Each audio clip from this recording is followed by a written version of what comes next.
Hi there, I'm Verwey and I'm 25 years old from South Africa. I would like to teach English in China because of the fact that I like to interact with students and I like to travel abroad. Today I've planned out 2 lessons for intermediate and beginner students. But before I begin any of my lessons, I always have a lesson plan that I've prepared. As you can see, my lesson plan that I've prepared consists of the type of lesson it is, the aims of the lesson, the level of class that I'm teaching, such as beginners, intermediate and advanced, the number of students that are in my class, the length of the lesson, and the materials that I'll be using for my class.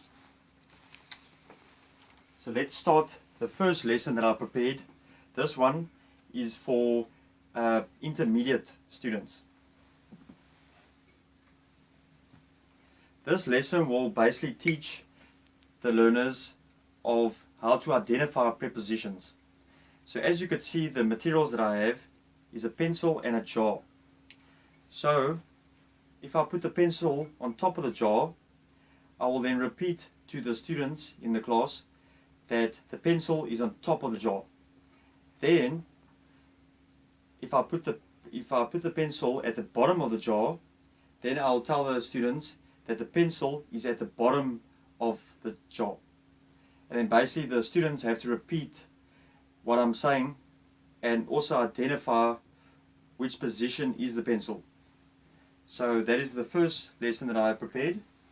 The second lesson that I prepared is basically a game that I've made myself, and it's called Matchmaker. This is a very fun game and a very exciting game for beginner students. As you can see, I have 3 words on the platform here, and it's bed, cat and hole. Then I have 3 letters basically in the form of flashcards, and basically the students have to identify which word rhymes with which word on the platform.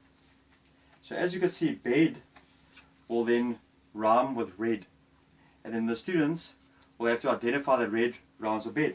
Then I'll stick it on right over like that. Then I'll ask them what rhymes with cat. Is it mat or pole? Then they'll say mat, and then I'll stick mat on cat, and then they'll get it right. And then obviously then pole will rhyme with hole. And that is basically how the game works.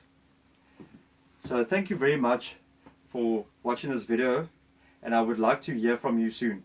Thank you very much. Thanks. Bye-bye.